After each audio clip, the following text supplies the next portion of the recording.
Hello everyone, कैसे हैं आप। स्वागत है आपका हेलो स्कॉलर में।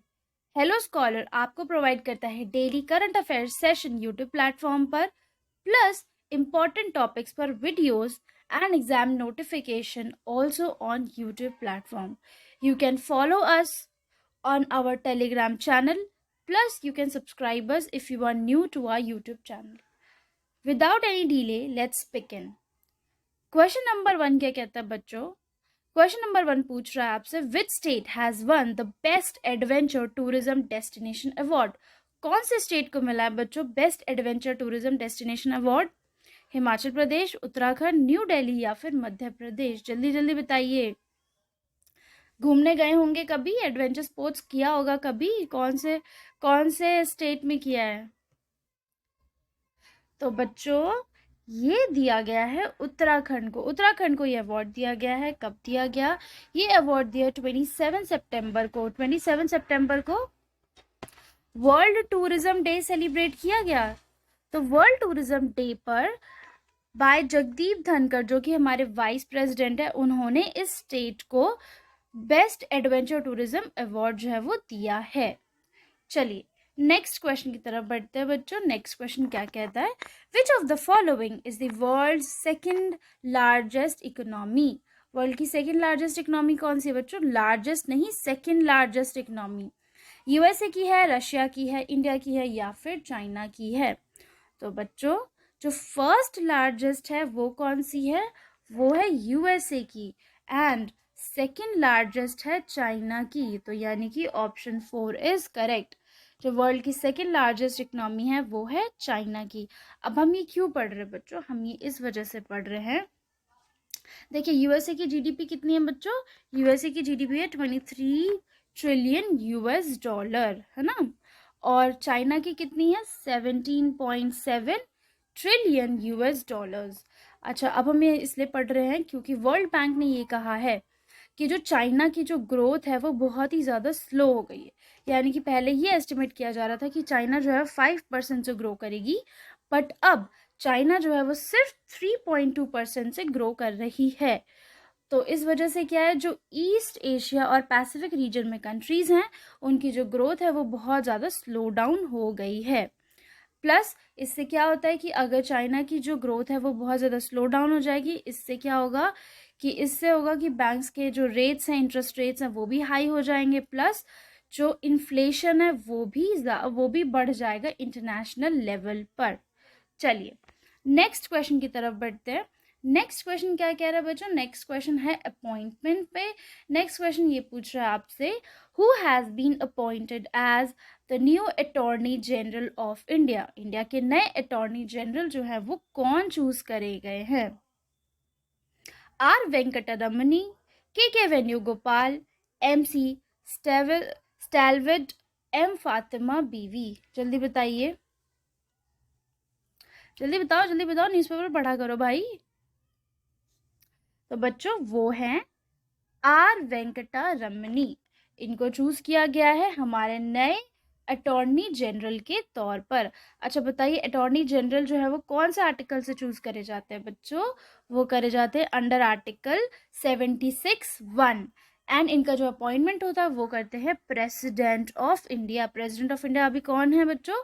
द्रौपदी मुर्मू। ये आपको याद होना चाहिए। President, prime minister, vice president, ये सारे बहुत इंपॉर्टेंट होते हैं।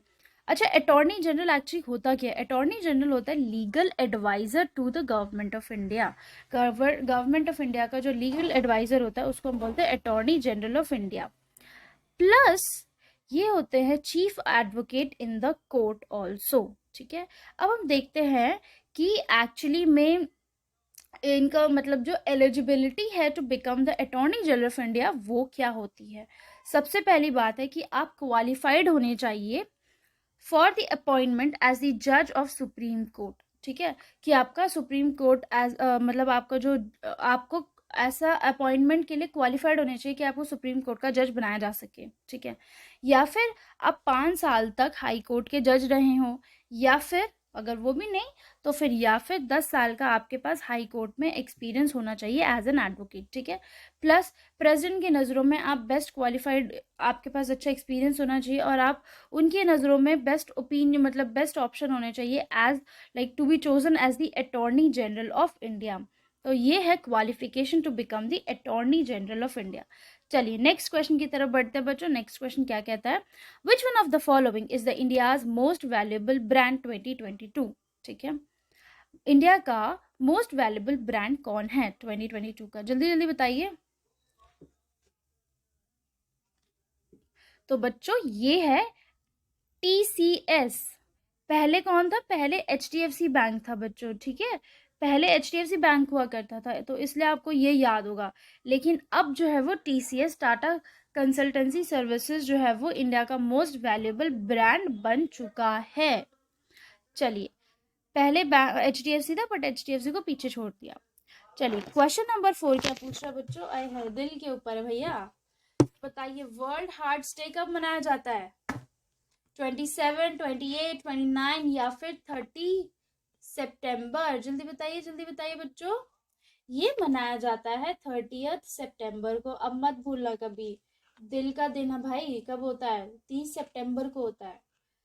नेक्स्ट क्वेश्चन है आपका वर्ल्ड रेबीज डे पे। वर्ल्ड रेबीज डे जो है वो कब मनाया जाता है बच्चों, 27, 28, 29 या फिर 30, जल्दी बताइए बच्चों।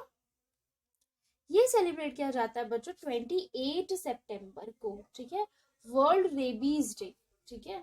अब वर्ल्ड रेबीज डे क्यों सेलिब्रेट किया जाता है बच्चों, ऑब्वियस ही बात है, इसलिए किया जाता है ताकि जो रेबीज है, रेबीज कहाँ पे होता है, रेबीज होता है, रेबीज जो है बीमारी वायरस के थ्रू होती है, ये होती है जानवरों के नाखूनों में, उनके पॉज में, उनके सलाइवा में। अगर वो ऐसा हमें कभी कोई ऐसा इन्फेक्टेड जानवर है हमें काट लेता है या फिर हमें पंजा मार देता है तो फिर उससे हमें रेबीज हो सकता है। इस साल जो रेबीज डे है उसकी जो थीम है वो क्या थी बच्चों, वो थी 1 हेल्थ एंड 0 डेथ। हर साल बहुत सारे लोग, लगभग 60,000 लोग जो है वो रेबीज की वजह से उनकी जो डेथ हो जाती है उस चीज को हमें प्रिवेंट करना है। और रेबीज जो है वो 100% प्रिवेंटेबल है। कैसे आप रेबीज को प्रिवेंट कर सकते हैं, आपके आसपास जो भी एनिमल्स हैं उनको वैक्सीनेट करवा दीजिए, वैसे रेबीज नहीं होगा। प्लस अगर आपको कभी भी गलती से भी जरा सी खरोच भी आ जाती है किसी भी जानवर के किसी भी जानवर से, आपने कभी किसी को उठाया और गलती से आपको हाथ में लग गया, ठीक है, आप तुरंत जाइए, आप पहले तो उसको वॉश कीजिए, प्लस आप तुरंत जाइए डॉक्टर के पास। अच्छा बहुत फनी इंसिडेंट्स बताती हूँ कि एक बार क्या हुआ कि हमने डॉग अडॉप्ट करने का सोचा, तो हमने ब्रीड वाला डॉग अडॉप्ट करने का नहीं सोचा, हमने सोचा कि हम ऐसे ही डॉग जो है वो अडॉप्ट कर लेते हैं, रोड से ही स्ट्रीट डॉग ही अडॉप्ट कर लेते हैं। फिर क्या हुआ, हमने डॉग रखा, बट अब डॉग्स को ना रेबीज का जो इशू है वो होता है, तो 3 महीने तक पता नहीं चलता, उनका कुछ 45 डेज का एक टाइम पीरियड होता है जिसके जिसके अंदर उनको वैक्सीन नहीं लग सकती है। तो डॉग बहुत छोटा था, 45 डेज का वो था नहीं, तो जब तक उसको वैक्सीन नहीं लगी थी तब तक हम उसको टच नहीं करते थे, मतलब अगर उसको टच करा, उसको सलाइवा वगैरह अगर लगा भी तो हम हैंड वॉश करते थे, सोप से सैनिटाइज करते थे अपने आप को, because it is a very dangerous virus. गलती से भी अगर आपको लग जाता है तो फिर आपको बहुत सारे इंजेक्शन लगते हैं। पहले 14 इंजेक्शन लगा करते थे बट अब लगते हैं 7 इंजेक्शन। तो मेरी सिस्टर ने गलती से ऐसे कर दिया था तो उसको 7 इंजेक्शन लगे थे, सोचो। तो इसलिए हमेशा केयरफुल रहना, जानवरों के आसपास हम बहुत ज़्यादा केयरफुल रहना चाहिए हमें।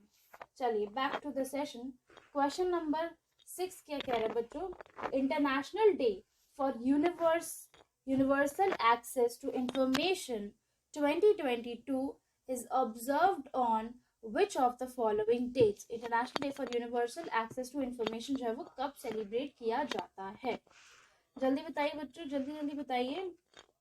वो सेलिब्रेट किया जाता है बच्चों 28 सितंबर को, ठीक है, इसे भी 28 सितंबर को सेलिब्रेट करते हैं, ठीक है बच्चों। क्यों करते हैं, ये जो डे है ये ऑब्जर्व किया जाता है यूनेस्को के द्वारा, ठीक है। इसकी जो थीम थी 2022 की वो थी artificial intelligence, e governance and access to information. इसकी जो कॉन्फ्रेंस होगी वो कहाँ होगी बच्चों, ये बहुत इंपॉर्टेंट है, इसकी कॉन्फ्रेंस होगी उज्बेकिस्तान ताशकेंत में। ठीक है बच्चों, ये जो ये कॉन्फ्रेंस होगी इसमें क्या मतलब इसका जो टॉपिक होगा वो क्या होगा, बहुत सारे मतलब हाई लेवल जो गवर्नमेंट है उसमें हर एक देश से बहुत बड़े बड़े मिनिस्टर्स आएंगे and they will talk on access to information and artificial intelligence. ठीक है, बिकॉज हर चीज़ को प्रॉपरली मैनेज करना बहुत ज़्यादा ज़रूरी है। एआई जो है वो it can be a blessing also and it can be a curse also. चलिए नेक्स्ट क्वेश्चन की तरफ बढ़ते हैं बच्चों। CBI has launch operation Garuda. ठीक है, उसने ऑपरेशन गरुड़ जो है वो लॉन्च किया है। It is all about which of the following, किसने लॉन्च किया है? To stop the cyber crime, to chase the people indulge in criminal activities, to dismantle drug network with international linkages. जल्दी बताइए जल्दी बताइए। ऑप्शन नंबर 4 जो ये कहता है to dismantle drug network with international linkages, this is correct. यानी कि जो ड्रग का नेटवर्क है पूरे ऑल ओवर वर्ल्ड, जिस तरीके से ड्रग्स की सप्लाई होती है उसको ब्रेक करना है, उस नेटवर्क को ब्रेक करना है, वो है एम इस ऑपरेशन गरुड़ का। ठीक है, अब इनको इन्फॉर्मेशन कहाँ से मिलेगी? इनको मिलेगी नारकोटिक्स कंट्रोल ब्यूरो से, इंटरपोल से। इनका जो स्पेसिफिक फोकस रहेगा वो है इंडियन ओशन की तरफ। ठीक है, इंडियन ओशन में जितना जो भी नेटवर्क है जिसके थ्रू जो ड्रग्स वगैरह ट्रांसफर इलीगली होते हैं उस चीज को इन्हें ट्रैक करना है, ट्रेस करना है एंड इसको ब्रेक करना है। चलिए नेक्स्ट क्वेश्चन की तरफ बढ़ते बच्चों। नेक्स्ट क्वेश्चन क्या कहता है?